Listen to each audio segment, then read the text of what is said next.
Saat cerita dimulai, kita melihat sebuah tangan yang sedang mencari-cari di dalam lumpur dan menemukan apa yang tampak seperti batu permata. Batu permata tersebut sebenarnya adalah berlian yang belum diasah. Sekarang kita melihat kota London yang sibuk, dan seorang wanita tua bernama Laura Quinn sedang duduk di sebuah kafe saat tamunya tiba, seorang reporter surat kabar muda bernama Cassie, yang berharap dapat menulis cerita tentang Laura. Saat mereka berbincang, Laura menunjukkan sebuah berlian seberat 168 karat dan memiliki 58 sisi. Cassie kagum dan mengambil berlian tersebut, dan Laura mulai menceritakan kisah bagaimana dia mencuri berlian tersebut dari perusahaan berlian London. Saat Laura menceritakan kisahnya, kita kembali ke tahun 1960 di London. Laura, seorang wanita pengusaha muda, memasuki gedung London Diamond Corporation tempat dia bekerja sebagai manajer di perusahaan yang didominasi oleh pria. Dia menyapa seorang petugas kebersihan yang sudah tua bernama Hobbs. Kita juga melihat seorang pria bernama Eaton diikuti oleh dua pria dengan troli kecil. Eaton membuka lemari besi besar tempat mereka mengisi troli dengan berlian, dan membawanya ke meja di mana berlian tersebut untuk diperiksa agar diketahui kekurangannya. Di luar, pemilik perusahaan yang dikenal sebagai Muslianto dan putranya, Oli, tiba di gedung di tengah-tengah sekelompok pengunjuk rasa. Ketika mereka memasuki kantor, para direktur dan staf sedang menunggu untuk mendiskusikan berita terbaru tentang 100 pekerja berlian yang terbunuh di lokasi tambang di Afrika. Laura memberitahu Muslianto bahwa Rusia kemungkinan besar akan memutuskan hubungan dengan perusahaan karena pemberitaan yang buruk. Saat itu, Muslianto mengumumkan direktur pelaksana yang baru yaitu Peter Boland. Laura tidak dipilih karena perusahaan tidak akan melanggar tradisi dengan mengangkat seorang direktur utama wanita. Kemudian, kita melihat Tuan Hobbs, si tukang bersih-bersih, masuk ke kantor Laura. Dia mengatakan kepadanya bahwa dia percaya orang harus berani dan mengambil apa yang mereka inginkan. Laura keluar dari gedung, menjadi orang terakhir yang pergi seperti biasa. Di lorong keesokan harinya, Laura bertemu dengan seorang pria bernama Harold Reynolds, yang ia kenal di Universitas Oxford. Dia memberikan kartu nama kepada Laura, dan menyarankan Laura untuk bekerja di Allied Banking, perusahaan tempat dia bekerja. Keesokan paginya, ia menemukan catatan inspiratif dan sebuah tanggapan negatif yang ditulis di bawahnya. Dia juga menemukan sebuah tiket bioskop, dengan waktu pemutaran film tertulis di bagian belakangnya. Rasa ingin tahu menguasai dirinya, dan saat istirahat makan siang dia pergi ke bioskop. Saat Laura memasuki bioskop, ternyata Tuan Hobbs ada di sana dan menyarankan mereka untuk duduk bersama. Laura mulai kehilangan kesabaran. Namun Hobbs memberitahu Laura bahwa dia mendengar percakapan antara para direktur, yang mengatakan bahwa Laura akan segera dipecat. Hobbs kemudian menawarkan sebuah rencana, yaitu mencuri cukup banyak berlian untuk membuat mereka kaya. Tapi Laura saat itu masih enggan untuk mendengarkan. Laura tidak yakin apakah harus mempercayainya atau tidak, dan memperingatkan Hobbs bahwa dia tidak akan pernah lolos dari hal itu. Kemudian di tempat kerja, Laura menemukan surat pemutusan hubungan kerjanya. Dia kemudian memutuskan untuk membuat janji bertemu dengan Harry Reynolds. Saat Laura duduk di sebuah restoran bersama Harry, dia mengatakan bahwa perusahaannya tidak dapat menawarkan pekerjaan kepadanya, karena dia tidak kompeten. Tampaknya perusahaannya telah menyebarkan beberapa rumor buruk tentang dirinya. Malam itu, dia tertidur di sofa dan bermimpi tentang petugas keamanan di tempat kerja, yang memergokinya sedang berusaha mencuri berlian dari perusahaan. Keesokan malamnya, dia pergi ke perlombaan anjing untuk menemukan Hobbs. Dia bertanya kepadanya bagaimana dia bisa merampok perusahaan.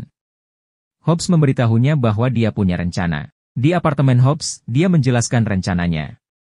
Karena kode brankas diubah setiap minggu, dia membutuhkan Laura untuk menemukan kode yang ada di suatu tempat di ruang kerja Muslianto di rumahnya.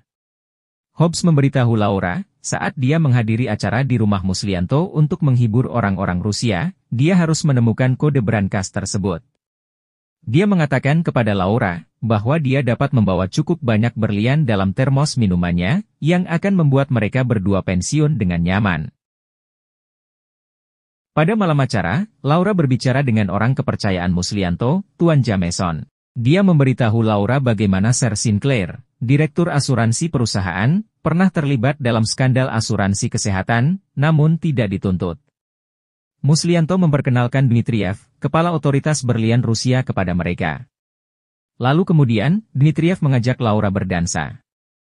Kemudian, Laura berjalan ke lantai atas dan pergi ke ruang kerja Muslianto untuk mencari kode. Laura mendengar langkah kaki dan segera bersembunyi, saat Muslianto masuk dan membuka brankas kecil. Dia mengawasinya dan mengingat kode brankas tersebut. Setelah Muslianto pergi, Laura membuka brankas tersebut dan menemukan kode-kode untuk lemari besi berlian. Keesokan harinya, Laura melihat seorang pria memasang kamera keamanan di lorong. Kemudian dia bertemu dengan Hobbs dan memberitahunya bahwa ada 8 kamera CCTV yang dipasang. Dia memberitahunya bahwa kamera-kamera itu menyala dan mati secara bergantian selama 60 detik setiap kalinya. Hobbs meyakinkan Laura bahwa itu adalah waktu yang cukup baginya untuk masuk dan keluar dari lemari besi. Selanjutnya, Hobbs mengepel lantai di ruang keamanan dan mengecek kamera. Di ruang petugas kebersihan, dia melihat stopwatch-nya lalu bergerak. Melihat stopwatch-nya, dia bergegas ke lemari besi dan memasukkan kode. Sementara itu, Laura menelpon ruang keamanan sebagai pengalih perhatian untuk memberi Hobbs sedikit lebih banyak waktu. Sekali lagi, dia melihat stopwatch-nya lalu membuka lemari besi, lalu bergegas dengan cepat berlari ke koridor dan segera keluar dari pandangan kamera. Kemudian, kita melihat Hobbs meninggalkan tempat kerjanya untuk pulang ke rumah. Pada saat itu, Laura melihat Hobbs akan meninggalkan tempat kerja, namun ada seorang petugas memanggil Hobbs kembali ke dalam, yang menyuruh Hobbs untuk memperbaiki toilet sebelum pergi. Hobbs di rumah mengosongkan termos tehnya ke dalam wastafel, tetapi ternyata tidak ada berlian yang ditemukan. Keesokan harinya, para penyortir berlian sudah pulang. Laura pergi ke lobi dan menemukan Jameson dalam keadaan panik. Laura sedang berada di toilet wanita, saat Tuan Eaton memanggilnya dan membawanya ke lemari besi. Saat dia masuk, dia tidak bisa mempercayai matanya. Lemari besi itu kosong. Tuan Eaton menunjukkan denah bangunan kepada seorang pria bernama Finch, dan memberitahunya bahwa satu-satunya cara untuk masuk ke dalam lemari besi adalah melalui pintu. Sekarang Muslianto mengatakan kepada semua staf manajemen, bahwa tidak akan ada investigasi polisi karena publisitas akan merusak perusahaan. Kemudian Sinclair memperkenalkan Finch sebagai kepala penyelidik asuransi. Laura menemui Hobbs di lobi, tetapi dia meyakinkannya bahwa semuanya baik-baik saja. Kita melihat seorang pria bernama Boyle memberikan surat kepada Muslianto mengenai pembelian beberapa inventaris. Rupanya Boyle tidak mengetahui identitas kliennya dan isi dari inventaris tersebut. Lalu Boyle dipanggil keluar untuk menerima telepon. Ketika dia keluar, Muslianto membaca surat yang menyatakan bahwa ada sejumlah berlian yang dapat dibeli dengan harga 100 juta pound sterling. Sebelum pergi, Boyle memberikan sebuah bungkusan kecil kepada Muslianto dan kemudian dia pergi. Muslianto membuka bungkusan tersebut, yang ternyata berisi berlian besar yang dikenal sebagai The South African Star. Kemudian, Finch mengajukan beberapa pertanyaan kepada Laura dan menyadari bahwa dia sangat gugup. Keesokan paginya, Laura menyarankan kepada Jameson agar ia bekerja sama dengan Finch untuk membantu penyelidikannya. Laura menemui Finch dan mereka pergi ke vault bersama-sama. Dia memberitahunya bahwa kamera CCTV tidak begitu aman, karena adanya jeda waktu 60 detik. Finch mengatakan bahwa tidak ada jejak pembobolan yang dilakukan untuk masuk. Dia menduga bahwa pencuri itu pasti sudah mengetahui kode kombinasinya. Kita melihat Sinclair menawarkan Muslianto sebuah cek sebesar 5 juta pound sterling, untuk membeli berlian yang cukup untuk terus berdagang. Namun Muslianto tetap menginginkan berliannya kembali sekarang. Ketika Finch mengatakan bahwa putra Muslianto, Ollie, mungkin terlibat, Muslianto kehilangan kesabaran dan mengancam akan menghancurkan Sinclair jika dia tidak membayar uang tebusan. Sekarang kita melihat Hobbs berada di kanal bawah tanah. Laura mengatakan kepada Hobbs bahwa mereka harus mengembalikan berliannya dan membuat kesepakatan. Tetapi Hobbs mengatakan kepadanya, jika dia melakukan hal itu, mereka akan masuk penjara.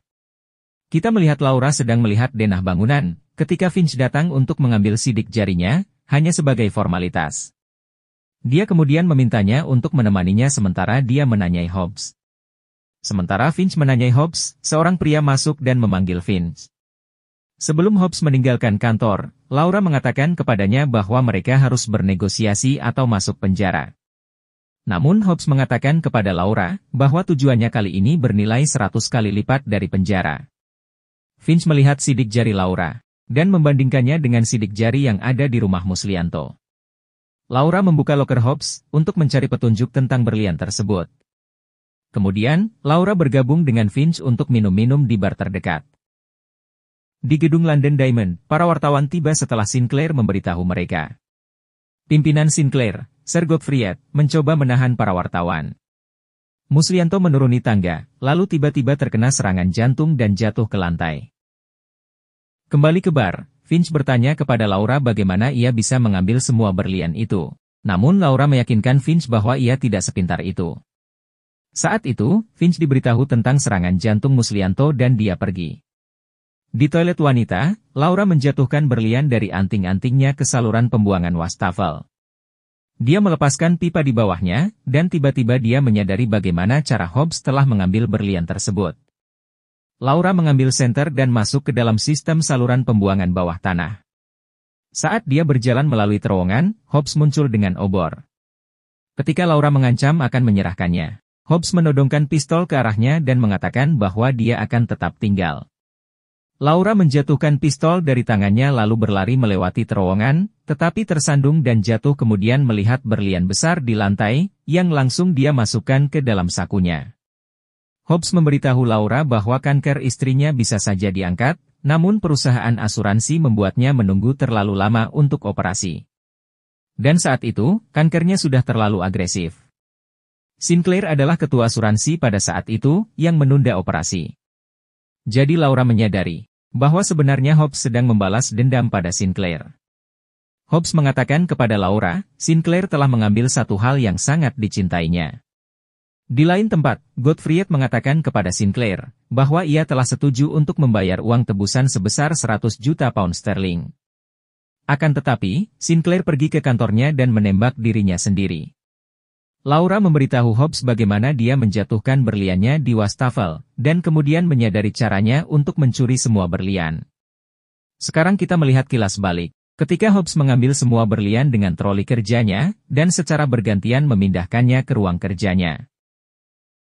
Kita melihat bagaimana Hobbs membuang berlian-berlian tersebut ke dalam wastafel. Disinilah terungkap, bahwa berlian besar itu sebenarnya berada di dasar toilet dan menyumbat, sehingga Hobbs diminta untuk memperbaikinya.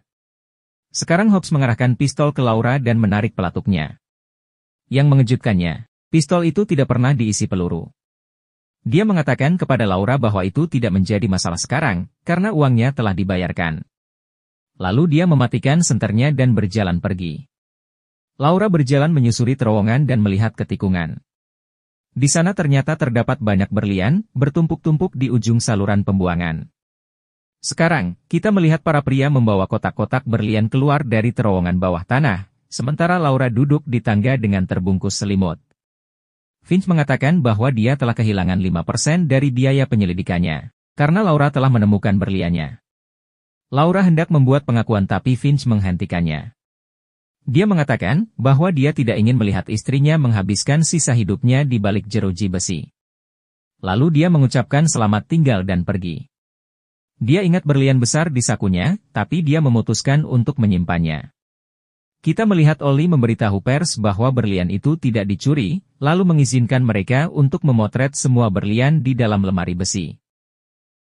Dmitriev terlihat menandatangani kontrak, untuk mengamankan hubungannya dengan perusahaan sekali lagi. Kembali ke masa kini, dan Laura kembali berbicara dengan Cassie, memberitahunya bahwa dia meninggalkan perusahaan sebulan kemudian. Dia juga memberitahu bagaimana ia menerima surat dari Bank Swiss yang memberitahukan bahwa ada setoran ke rekening atas namanya sebesar 100 juta pound sterling. Laura menyerahkan naskah ceritanya kepada Cassie untuk diterbitkan, dengan harapan dapat menginspirasi wanita lain. Pada akhirnya, kita melihat bagaimana Laura menyumbangkan semua uang tersebut untuk kegiatan amal di seluruh dunia. Kita melihat foto Laura bersama suami dan putrinya. Cassie membacakan kata-kata terakhir dari naskah tersebut. Yang isinya, ini adalah dunia yang luar biasa. Apakah Anda akan menjadi pemberi atau penerima? Jika ada, pinjam dulu 100. Dia berjalan keluar untuk mencari Laura, tetapi dia sudah pergi jauh meninggalkan Cassie. Terima kasih telah menonton, jangan lupa untuk like dan subscribe.